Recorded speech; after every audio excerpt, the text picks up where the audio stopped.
recently widowed.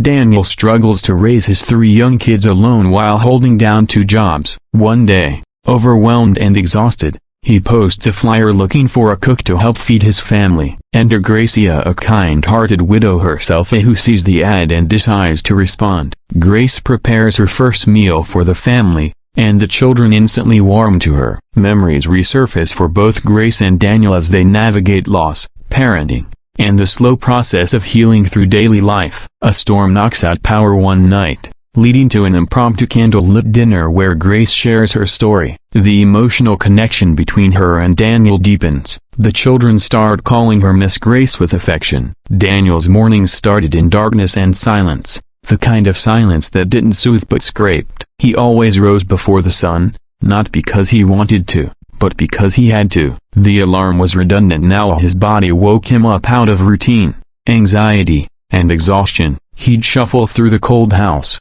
careful not to wake the kids, and stand in the kitchen staring at the fridge like it might miraculously offer answers instead of just milk and stale bread. Some days there were eggs, most days there weren't. He'd lost his wife, Marissa, almost 2 years earlier in a car accident. She was coming back from picking up cupcakes for Mia's birthday when a truck ran a red light. Just like that, Daniel went from being a husband and partner to a single father of 3. Ethan was 12 and hadn't smiled much since. Mia, 8, talked to her mother's photo every night, and little Noah, just 4 then, barely remembered the woman who used to sing him lullabies. The worst part wasn't even the grief, it was the grind. Daniel worked 2 jobs, construction during the day and stocking at the local hardware store most evenings. Every hour he spent away from the kids twisted him up inside. But they needed to eat, they needed to live, and somehow, they still needed joy. Something that seemed impossible most days. He tried. He really did.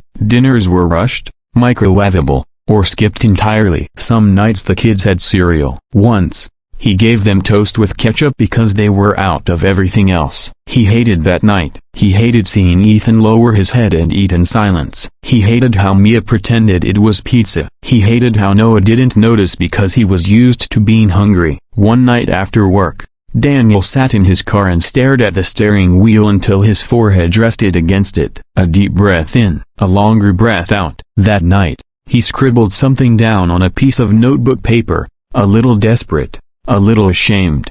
Help wanted. Need a cook for a family of 4. Single dad, small budget, just someone to help feed my kids, willing to pay what I can. Meals only, big hearts. Small fridge. He made a few copies and pinned them at the grocery store, the library, and the post office. He didn't expect anything to come of it. He just couldn't bear seeing another empty dinner plate. Across town, Grace was browsing for groceries, her basket mostly empty. She walked with a quiet grace, her movements gentle, like everything she did was an act of careful love. She didn't need much these days, just enough for one. Her husband, James, had been gone for 3 years now. Heart failure. Sudden. She'd come home one evening to find him on the couch, a book resting on his chest, coffee half drunk on the table. He looked peaceful, and then everything fell apart. Grace hadn't gone back to teaching after that. The house felt too big, the days too quiet. She kept busy cooking for her neighbors, volunteering at the food pantry, teaching kids how to knead dough and not burn scrambled eggs. Her hands remembered what it felt like to serve, to nourish. She just didn't know who she was feeding anymore. The flyer caught her eye as she was leaving the store. Tucked in between babysitting ads and church events, it was handwritten, slightly crooked, and deeply sincere. She read it once, then again. Her fingers grazed over the words single dad and feed my kids. Something inside her stirred. She called the number the next morning. Daniel sounded surprised to hear from her, a little guarded but polite. They agreed to meet that afternoon. Grace showed up wearing a navy cardigan and jeans, carrying a cloth bag with homemade cornbread and a Tupperware of lentil stew just in case.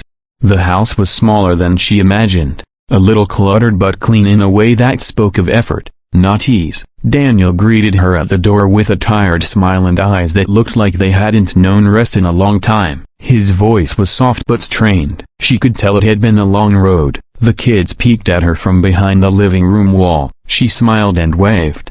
but didn't approach. They needed to come to her in their own time. He showed her the kitchen. It wasn't much as some aging appliances, a scratched counter, and a fridge that hummed too loudly. Grace opened a few cabinets and quickly saw the problem. Bare shelves, mismatched cans, no fresh produce. But there was a warmth in that space, something she couldn't explain, a sense that maybe, just maybe, this was exactly where she needed to be. "I can work with this," she said gently, placing her bag on the counter. That night, she cooked with what little they had and made it into something that felt like a feast. Her cornbread warmed the whole room. She added canned tomatoes, leftover rice, and black beans to her stew. She set the table for 4 and invited them all to sit. The kids were cautious at first. Ethan nodded but stayed quiet. Mia asked 100 questions. Noah climbed into her lap before dessert.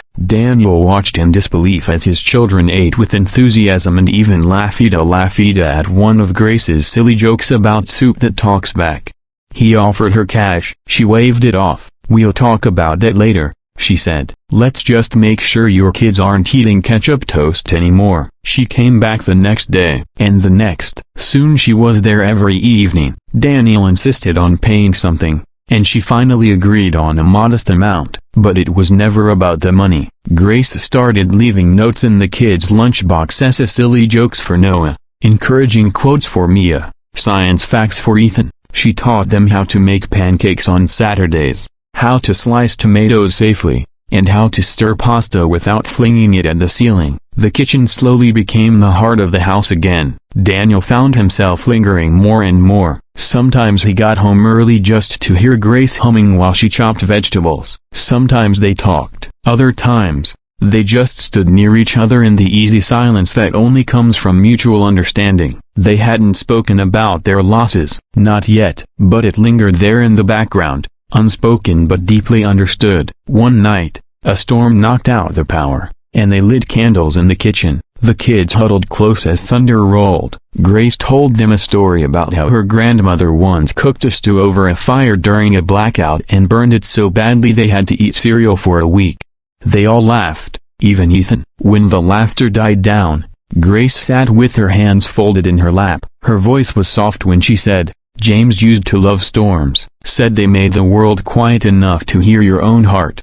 Daniel looked at her, not surprised, but deeply moved. He didn't reply. He just listened. He understood. After that night, something shifted. Grace didn't just cook. She stayed for homework help, movie nights, even a few school plays. On Ethan's birthday, she baked a chocolate cake so rich it made them all dizzy. When Mia got sick, Grace brought soup and stayed through the night. When Noah had a nightmare, he asked for Ms. Grace instead of his dad. Daniel wasn't sure when exactly it happened, but the house started feeling like a home again. The kids laughed more. The weight in his chest eased. He caught himself smiling at the sound of Grace's laugh, lingering in the kitchen doorway just to watch her stir a pot. One Sunday afternoon, the kids begged to bake cookies. Flour ended up everywhere. Mia dropped an egg. Noah stepped in it. Ethan rolled his eyes and then started laughing. Grace tried to clean up but ended up covered in dough. Daniel walked in to see all 4 of them in chaos and smiling like they hadn't in years. He laughed too,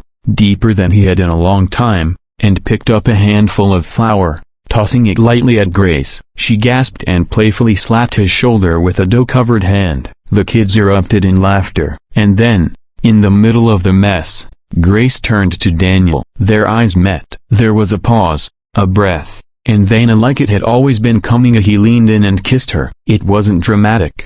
It wasn't rushed. It was soft, and real, and honest. Like 2 people who had been walking parallel roads and finally found their way back to someone. They didn't talk about it right away. They didn't need to. Things didn't change overnight. Grace still came every evening. Daniel still worked both jobs. The kids still bickered over bedtime. But the space between them grew smaller. The silences became shared. The grief became softer. And slowly, love grew on, not the sweeping, passionate kind that burns fast and fades, but the quiet, enduring kind that rebuilds. The kind that comes after loss. The kind that stays. Grace didn't just feed Daniel's children. She filled their life vessel with warmth, with laughter, with stories, with songs, and most importantly, with a second chance at something beautiful. Not because she was trying to replace someone, but because love, real love, never replaces. It expands, it makes room, it heals. And that little house,